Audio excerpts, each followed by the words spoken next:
организация носит имя земляка, героя Советского Союза Письменного Ивана Алексеевича. Организация создана в 1993 году.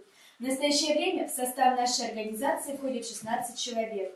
Мы ведем работу по следующим направлениям: воспитание гражданина и патриота России, духовно-нравственное воспитание, формирование здорового и безопасного образа жизни.